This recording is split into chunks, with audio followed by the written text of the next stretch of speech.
Hey gang, just so you're aware, this is part 2 of a 2-part miniseries where we'll be tackling the 2 games in the Sonic the Hedgehog franchise that primarily focus on the ultimate life form, Shadow. In my last video, I covered his first spin-off from 2005, so check the card in the top right or the description for a link to that video in case you didn't already watch it. Today we'll be diving into Sonic X Shadow Generations. Now, I'm going to do what I did in my Bowser's Fury review and only focus on Shadow's half of the game. Sonic Generations is for another time, so without any further ado, let's check out Shadow Generations.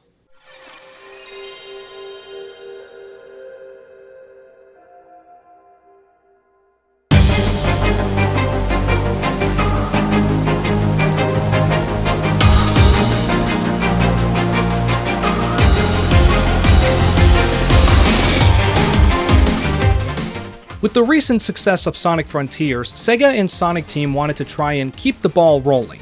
So, in 2024, they decided to re-release Sonic Generations, but this time packaged with a brand new game starring Shadow.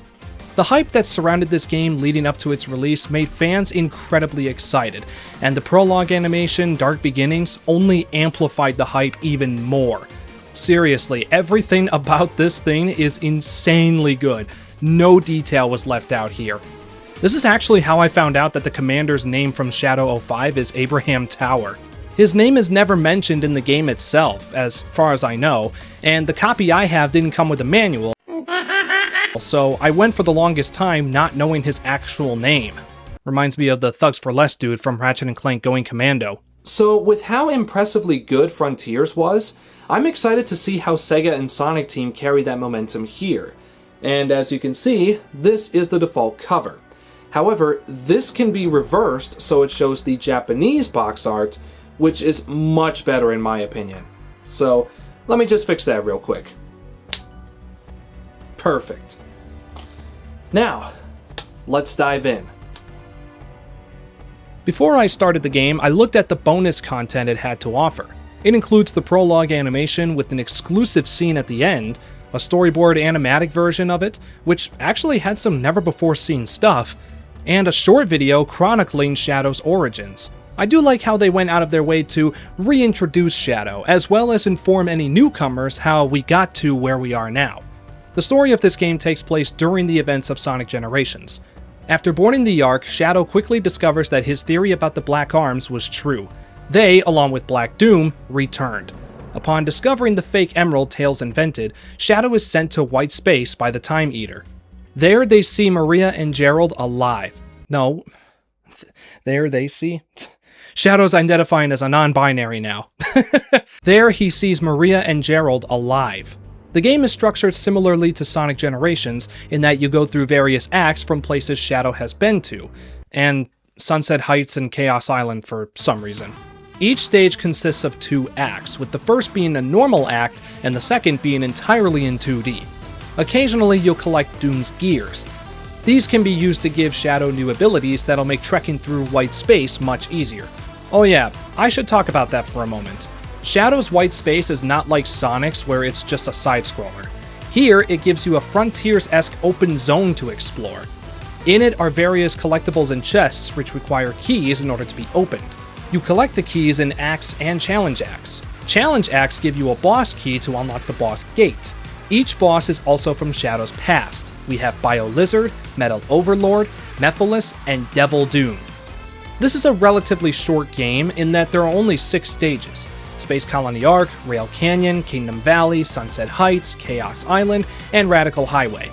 Of course, I am excluding the Tokyo DLC, which I'll get more into later. Here's my question. Why are none of the stages from Shadow 05, his actual game, featured here? No Westopolis, no Circus Park, no Sky Troops, nothing. That just seems odd to me. Graphically, every stage looks good. I don't really have any complaints there. The controls are kinda like Frontiers, though there are some slight differences. I played so much Frontiers that I'm used to not having to jump to initiate a homing attack.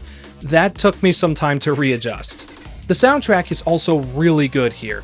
Each stage has its own remix, and they all fit really well. What I'm Made Of plays during the Metal Overlord fight, and I like how that song went basically unchanged. No need to fix what wasn't broken. And while we're talking about the vocal songs, remember that prologue animation? Yeah, that has a song as well. It's called Without You, and the vocals were recorded by Casey Lee Williams, best known for her work on Rooster Teeth's Ruby and Red vs. Blue. It's a really good song.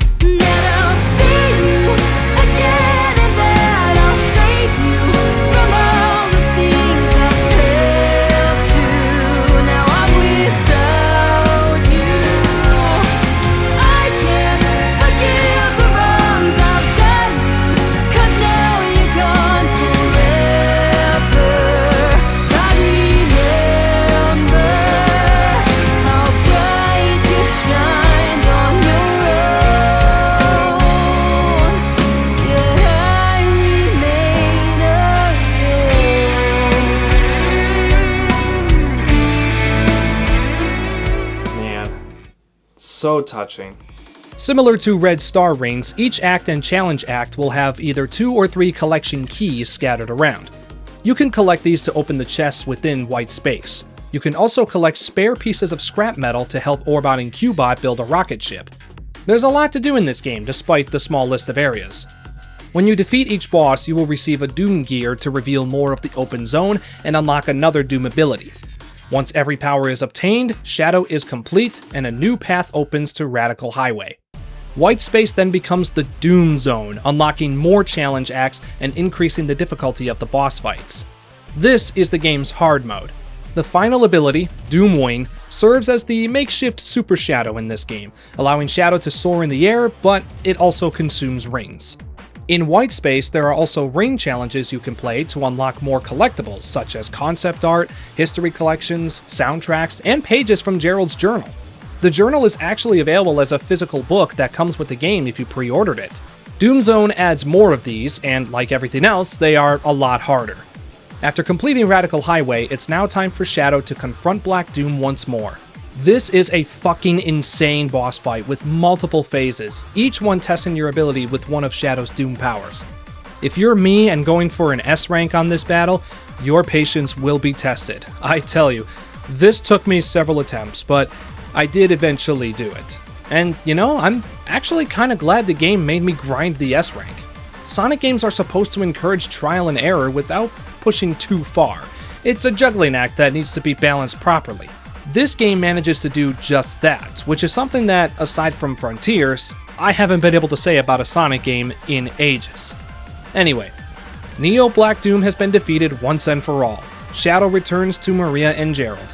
However, White Space can no longer be influenced by Black Doom, so Maria and Gerald return to their timeline as a result. Shadow wants to stop the flow of time, but Maria tells him to let go of his past. This ending is so wholesome, it brings a tear to my eye for sure. What a way to cap off what was a fantastic experience, but we're not done just yet because this game has DLC. In addition to the skins that the Sonics get, Shadow also gets one, the Terios skin. I don't know if I'm pronouncing that. If I'm not, feel free to correct me in the comments. This pays homage to what Shadow's initial design would have been. It's actually really cool to see this prototype come to life. But that's not all. Since the third movie was premiering in theaters a month after this game's release, Sega and Sonic Team whipped up a Tokyo stage inspired by Shadow's debut scene in the movie. To access it, there's a ring portal near the Ark. When Shadow enters, he takes on a new form that resembles his appearance in the movie, and Keanu Reeves becomes his voice actor. Fucking awesome. In this stage, instead of collection keys, there are 6 posters you can pick up, and they can be viewed in the collection room after completing the stage. This stage also comes with 2 challenge acts. A digital art book is also included on PS5, giving you access to some more really cool content. So that was a lot to dissect, but that's to be expected with Sonic games ever since Adventure. And I gotta say, I really liked this game. It did a great job wrapping a bow on Shadow's past, and that's thanks in large part to the competent writing from Ian Flynn. Not only that, but I guess somebody at Sega finally helped Kirk Thorne develop a better understanding of Shadow's character, because this game is his best performance by a long shot. I'm still pro Jason, but these guys are finally getting their chance to shine. Roger Craig Smith in Frontiers, and now Kirk Thornton here. Speaking of Roger, look, I'm not going to waste too much time on Sonic because he's only here for like 10 seconds, but I don't like how he sounds. I think Roger tried mixing his usual Sonic voice with the Frontiers voice, and we end up with a Sonic who can't decide whether or not he wants his balls to drop. I'm not fond of Rouge's voice direction either. Maria's VA did a really good job, and as far as Gerald is concerned, Mike Pollock just used his Eggman voice, so there really isn't much to say here. His social media activity in recent years has been rather questionable, and that's putting it mildly. But that's another can of worms that we're not opening in this video. Overall, this game was great. Solid level design, challenging bosses, banging soundtrack, excellent graphics, the whole 9 yards. There's not really much else I can comment on here. Shadow Generations gets 7 out of 10. Yes, very original, I know. But there's nothing wrong with that. When I was recording the footage for this video, I wasn't going for 100% completion.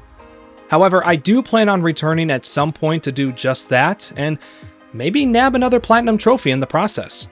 After Generations, Sonic and Shadow would hit the racetrack once again, but we'll talk about this game some other time. Hey, speaking of racing, have you guys heard of Need for Speed?